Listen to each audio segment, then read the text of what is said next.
انا حاسس حالي قلبت مصلح اجتماعي. انا في حالة خطر. صاير لي يومين بعطي نصائح. زنخ صح؟ قلبت زنخ. كتر ما انا بعطي نصائح يا زلمه حقلب.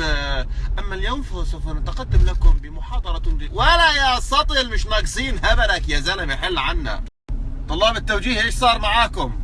انتوا بتدرسوا قاعدين ولا بتحضروني؟ ممنوع حدا يحضر، ركز في كتابك، افتح كتاب العلوم اللي فيه تساقط الاوراق الشجر، افتحه. وتصير في التوجيه انا تذكرت شغلات كانت تقهرني، زي في مادة الجيولوجيا كان يحكوا على التريناصور، انا اخذ ديناصور، ايش دخلني يا زلمه؟ يصير قال يحكي لك قبل 75 مليون الف سنه كان الديناصور يكسدر في الغابه اللي في اخر الشارع. بالله عليك احلف احلف كمان. مش عارف كيف بيعرف هاي الشغلات. قال بيمسك عظمه بنحط لنا اياها هيك، قال عمرها 1,450 سنه. يا ضي مسكين. بعدين بيرسموا لك ديناصور اعشابي وديناصور نباتي يا زلمه بالله عليك تعالوا شيل الديناصورات اللي عندنا. وبصير يدرسوك الفرق بين التربه التربه القابله للزراعه، التربه اللي مش قابله للزراعه، يا زلمه كلها خبره، احنا شايفين شيء غير هاي التربه. وبعدين قال بتنتقل للمناخ، المناخ حار جاف صيفا دافئ ممطر شتاء، فيش غيرهم من يوم احنا صغار، حار جاف صيفا دافئ ممطر شتاء كلهم. يا اخي مين بتذكر لما كنا صغار وقال لما تعمل شغله يشمطك النجمه في صباحك، قال تروح تبارك نجمتين، يا ما جبت نجمتين يا ما. بي شو كنت اكيف. ايوه ذكرت قصه، مره تبع شو اسمه مدرس العلوم، قال طلب من كل واحد يجيب اشي لمختبر العلوم، يعني اشي كويس يعني. المهم طبعا اللي جاب دائرة كهربائية واللي قاعد اسبوع يشتغل، اجى غزاوي دب منشور، هذا المنشور دخل النور بيطلع 7. اخذ المنشور مدرس العلوم، قلت له استاذ قدام الطلاب كيف المنشور؟ قال هيك بصير اطلع، قال انا جبت منشور، يقول لي كويس. ثاني يوم في الحصة يخلص الدرس، استاذ يقول لي تفضل فيه ايش بدك؟ كيف المنشور؟ يقول لي خلاص المنشور كويس، شكرا انك جبت لنا. اليوم اللي بعده تخلص الدرس افتح زنخ، استاذ نعم فيومي كيف المنشور؟ يا زلمه ضاع المنشور يا زلمه، خلاص كويس المنشور.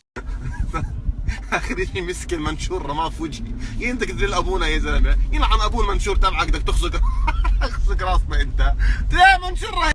طبعا خلص اخذت هذا المنشور، كان اللي انا معتبره شيء رهيب، قال دخل هيك نور 7. يا ضي. لا واللي بقرك انه كان في طلاب جايبين شغلات رهيبه، دائره كهربائيه وسياره بتتحرك وانا منشور منشور. ايش في مبسوط كيف حالك؟ اطلع برا. زي لما ايام زمان كانوا نعمل حفله في المدرسه، دائما انا علي البيبسي والمرندا. ارخص شيء بيبسي. الطلاب اللي عامل بيتزا واللي امه عامله مش عارف كيك، محمد فيي بيبسي ومرندا، يلا عن اختم يا زلمه بيبسي ومرندا، ما بيبسي ومرندا يا زلمه. بعدين قلت لهم لا خلاص والله بوعدكم الحفل الجاي حتطور بيبسي ومرندا وكاسات بلاستيك. برا يا غبي.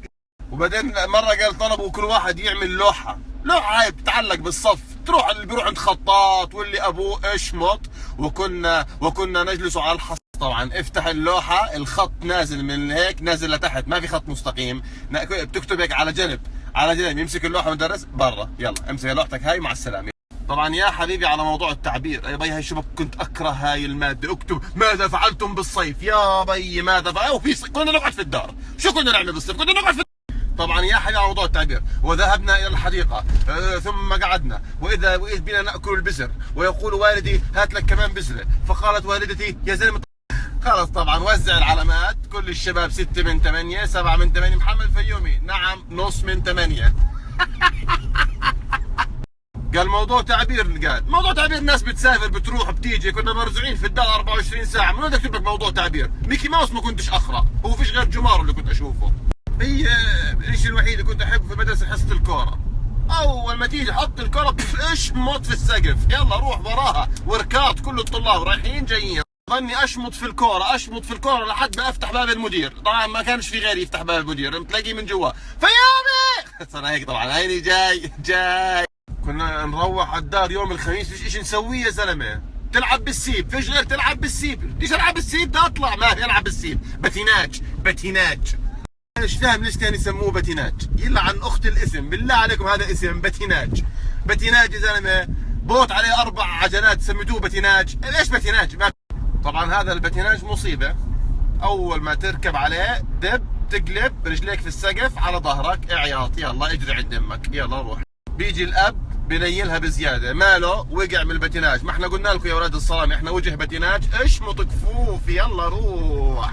بطل عارف تتلقى الوجع من وين ولا من وين، تتلقاه من ظهرك من وقعه البتيناج ولا من الكفوف. خلاص يا جماعه الخير، خلاص بديش اركب بتيناج، خلاص بديش. بعد ما يصفقوك ويعلقوك بصير يقول لك بدكش تتعشى؟ لا شكرا شبعت. شكرا لا بديش اتعشى. رهيب الخيار والجبنه اللي كنت تشطوا لنا اياهم، خيار وجبنه. بعدين تلاقي ابوك حاطط بطيخ معاهم. يا زلمه كيف خيار وجبنه بطيخ؟ بقول لك مش فاهمك انت يا جحش، بشمطك يا جحش. طب كيف انا مش جحش، بدي افهم يا اخي. طبعا غير انك معقد نفسيا انك غزاوي، بتروح عند اصحابك وانت صغير تغلط بتقول لهم تعالوا نلعب بالبتنجان، بتقول لك بتنجان؟ ها ها ها حكى بتنجان، ها ها ها ها، على اساس انه بتيناج احسن يعني. يا بيي مرهبها بتيناج يعني. قام يضحك عليك حكى بتنجان، بتيناج رهيبه يعني. نفسي ارجع لورا بس 5